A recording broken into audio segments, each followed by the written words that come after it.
Citizens, workers, generals strike against the German occupation, against the fascist war for the salvation of our lands, our homes, our workshops, as in Genoa and Turin, put the Germans in front of the dilemma to surrender or perish. Today's date is very important to all of us. April 25th, 1945. That is exactly 80 years ago, marked a watershed in Italian history. In fact, April 25th marks the birth of that historical moment that would later lead to June 2nd, 1946, to the establishment of the Republic in the referendum, to a new democratic season. April 25th, 1945. The general strike and the general insurrection against the Nazi-Fascist occupiers marks a fundamental chapter for Italian history. Today we delve into it precisely because to know our present well, we first need to know the history, we need to know where we come from. As we were saying, a watershed. Why? So let's try to rewind the tape of memory. Italy enters the war in 1940. It is still Mussolini's Italy. It is fascist Italy, the Italy of the 20 years. The Italy that presents itself as an aspiring world power, and that chooses the Axis field as its strategic scope. It is obviously a wrong choice for several reasons, from a strictly military point of view, from a social point of view, from a political point of view, from a point of view, if you will, even humanitarian. Italy emerges from the Second World War, theoretically, on September 8, 1943, when the short armistice of Cassabili is announced, which will be followed by the so-called Long Armistice. But from that date, Italy splits in two, between a south where the legitimate government is established, and where both the Anglo-American allies and the reconstituted formations of the Royal Army move, and a north occupied by the Germans with the active collaboration of the fascists, the Republicans of the Social Republic of Salo, ruled by Mussolini, a puppet state, and within which the partisan formations Desmaibutu, formations that fight behind the lines, sabotage supply lines, carry out disruptive actions, even open terrorism against the occupiers, and that are opposed without mercy. Those formations employ entire units, not only Republicans, but also Germans for more than a year, until a date that will become equally historic. On November 13th, 1944, when the broadcaster Italia Combatte, a radio station that broadcasts in Italian language programs prepared by the Kingdom of the South and the Anglo-American forces, in contact with the Committee of National Liberation, issues a proclamation in the name of the Supreme Commander of the Allied Army in Italy, Commander Harold Alexander. What does the so-called Alexander program say?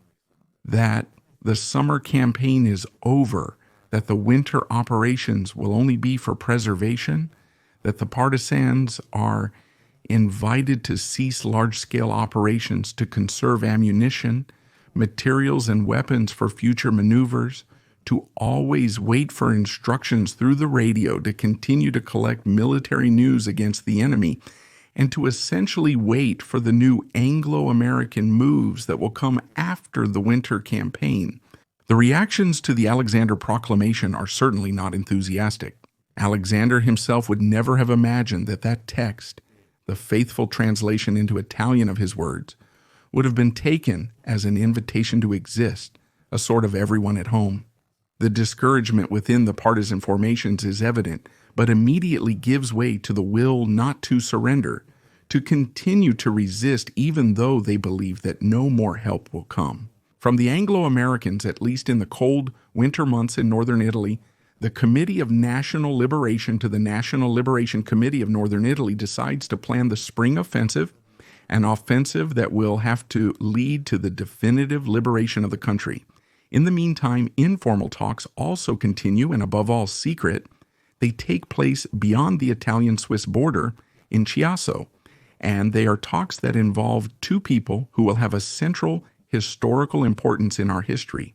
The first person is an American. This American is named Allen Dulles. He is the head of the Office of Strategic Services, the progenitor of the Central Intelligence Agency.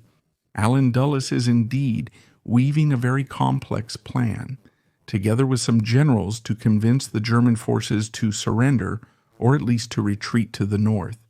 His interlocutor, the other character we have spotlighted, is named Karl Wolff, Supreme Commander of the SS, the Waffen-SS, and the police for Italy. He is an Obergruppenführer, Karl Wolff. He is a general of the Waffen-SS, and at that moment he is torn between two needs. Wolff is a loyal Nazi, a fanatic of Hitler. He respects his orders above all else. But Wolff is also an extremely pragmatic man. He already understood in the fall of 1944, between war and lost, with the Red Army from the east that pushes more and more and makes one after the other, also the collaborationist regimes of the east capitulate, with the Americans landed in France. There's little to hope for. So Wolff senses the need to dialogue with the Americans precisely to find a way out for him that in fact he will obtain the non-indictment at the Nuremberg trial, and a way out for his men who are squeezed between the Anglo-Americans south of the Gothic Line, Hitler's orders to resist at all costs, and the looming partisan war. Wolff understands that it is necessary, little by little, to come to terms. And those talks, started precisely in the late autumn of 1944, will continue throughout the winter until they reach April 1945, when the CLNI is informed of the Americans about these talks and seizes the opportunity. April 1945 is the time of the definitive collapse of Nazi Germany. The Americans enter Germany by crossing the Rhine.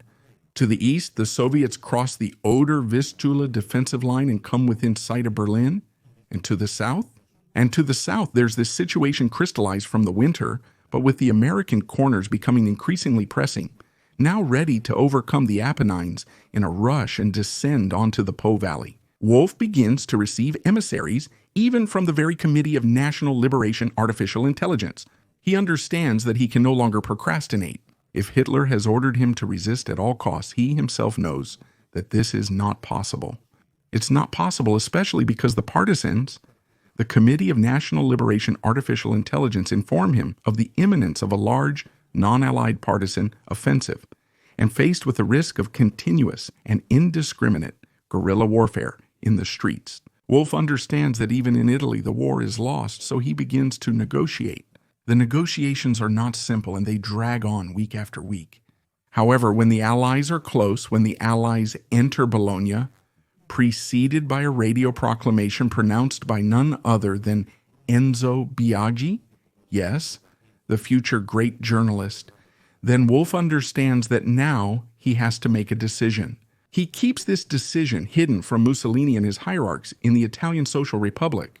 In reality, Mussolini has also understood that the war is lost. For months, he has not been seen in public, since he gave his last speech in a theater in Milan. A raving speech, a speech that essentially leads to nothing but filling the audience who listens to him and the few newspapers that still come out on newsstands with empty rhetoric. But even Mussolini has now understood that there is no way out. He hopes in the Germans, but he will be essentially disappointed. Starting from April 13th, 1945, the Committee of National Liberation for Northern Italy begins to flood the streets with leaflets and posters. Posters that invite, above all, the fascist forces to surrender. Then comes another proclamation, the one for the directives of the National Uprising. Finally, on April 19th, here is the call for the railway tram strike. This to prepare the next moves, which are two. After the fall of Bologna, after Genoa rebels and with weapons in hand reclaims its own freedom, on April 25th, 1945, Sandro Pertini proclaims the general strike in Milan. Citizens, workers, general strike against the German occupation, against the fascist war for the salvation of our lands, our homes, our workshops, as in Genoa and Turin, put the Germans in front of the dilemma to surrender or perish. Here, this motto, to surrender or perish, is repeated as an ultimatum by the Committee of National Liberation for Northern Italy to the Nazi-Fascist forces from April 19th, 1945 until April 25th, 1945. Almost a week, the Germans intensify talks with the partisan leaders. Wolff has now decided. He's just organizing the retreat of his men, which is not simple because Otto is rushing to merge the various troops, including the Cossack auxiliaries who are located in Carnia, in Friuli, towards the north, to send them towards what was once Austria, towards what should be the Alpenfestung. However, Wolf is unaware that the Alpenfestung is ultimately mere rhetoric. There is no Alpine fortress or stronghold to defend, only the chatter of Hitler's hierarchs. Wolf must arrange the retreat, so he requests time. Time tyrannizes. Bologna has gained freedom, and Genoa is in the process of liberating itself. April 25, 1945, is the date chosen by the National Liberation Committee of Northern Italy for the general assault. Surrender or perish is the ultimatum that must be given to all Nazi-Fascist forces, to the German ones as well as the Italian ones, to the fascist volunteer forces as well as those conscripted into the so-called Republican Army. Republican. Let it be clear to everyone that those who do not surrender will be exterminated. Let it be clear to the members of the armed forces of the so-called fascist Republican government that anyone caught with weapons in hand will be shot. These are the words contained in the proclamation of general insurrection, a proclamation that is being spread in all the cities of Italy, in all the cities of that northern Italy that can't wait to free themselves, to not wait for the Anglo-Americans. Milan, Turin, Verona, Padua, Venice, all rise up, hunting down the German or fascist garrison street by street. It's a guerrilla warfare without quarter. The fascists are caught off guard. They don't know how to react. Many of them instinctively throw their weapons and surrender. Few gather in safe centers, in barracks, or in some buildings trying a desperate resistance.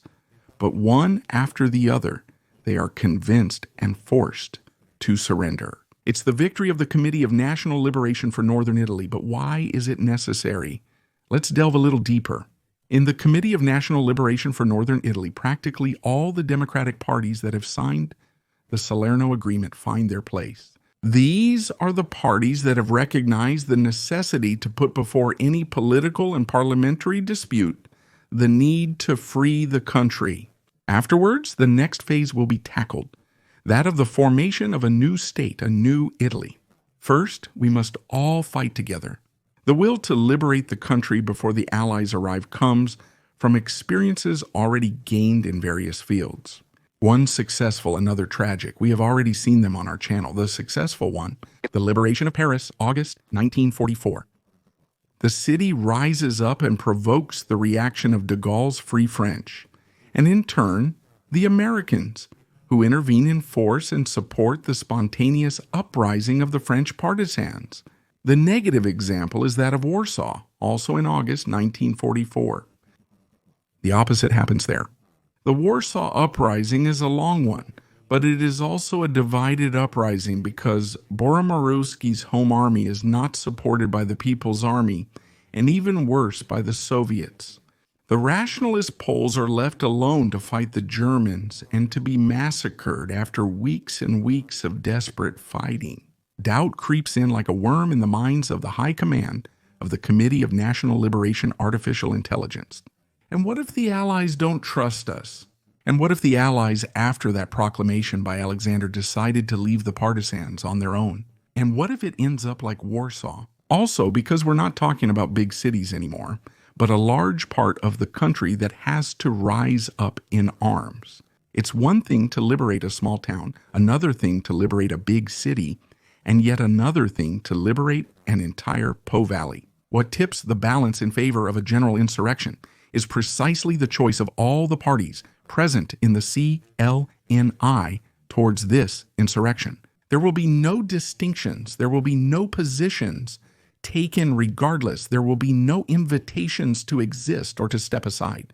Everyone will participate without differences. This is what leads the CLNI to intervene, and the intervention is so powerful that it determines many different facts. Indifferent. Let's take some at random.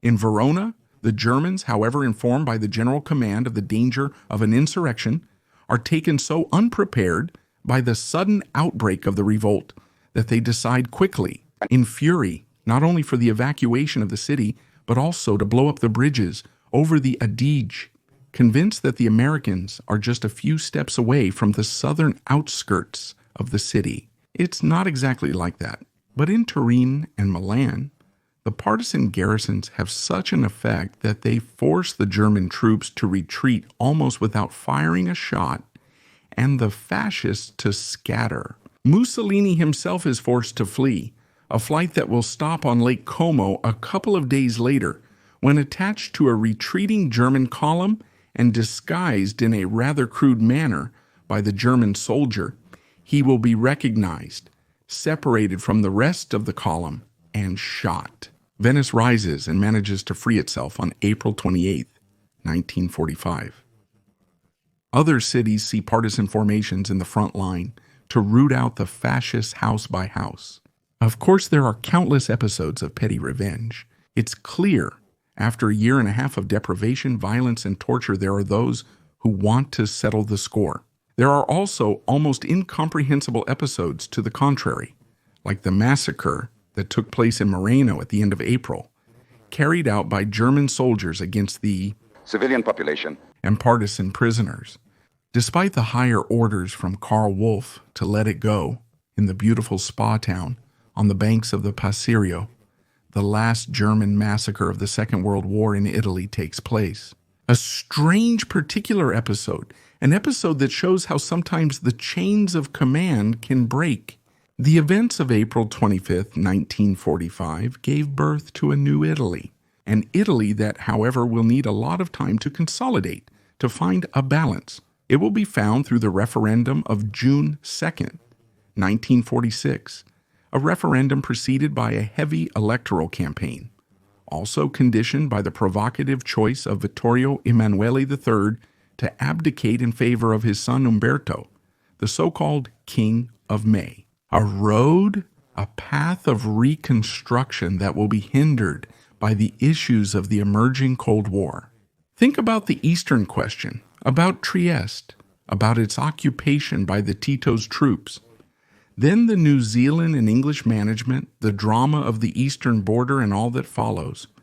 We talked about it in a recent video. It will take a long time to build a new Italy, a time that goes up to 1954 and subsequently with the adjustments due to political changes. But if Italy becomes a new, modern, authentic, free, democratic state, it is due to that choice, to the choice of insurrection, to the choice of taking back freedom without waiting for someone else to give it from above, to the choice of April 25th, 1945, a date we celebrate today on its 80th anniversary as the founding episode of the New Italy. An Italy that overcomes the dark phase of fascism and the destructive phase of the Second World War, recovering the authentic momentum of the Risorgimento spirit, with the spirit that had led Piedmontese, Ligurians, Lombards, Venetians, Tuscans, Emilians, Romagnoli, Romans, Neapolitans, Sicilians, Sardinians, Apulians, Abruzzesi, Marchigiani, to fight and all dream of a united, true, authentic Italy. That's why let me conclude this video with a wish. Happy birthday, Italy, because if we have always celebrated March 17th as the anniversary of the proclamation of the Kingdom of Republican Italy with its physiognomy and with that constitution that will be born later, well, that Italy has a very precise birth date, April 25th, 1945. And today, to this Italy that blows out 80 candles, we within history make many wishes for a future that is hopefully less troubled and more herald of serenity and peaceful construction, and above all, progress. Dear friends, welcome back here in Inside History.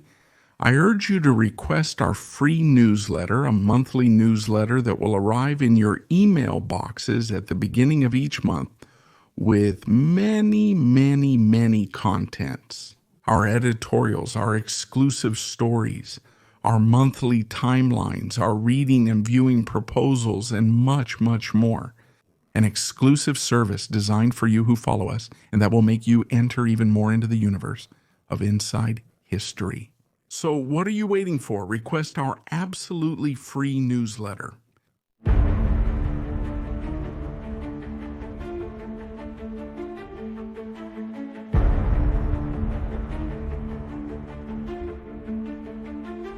Thank you all.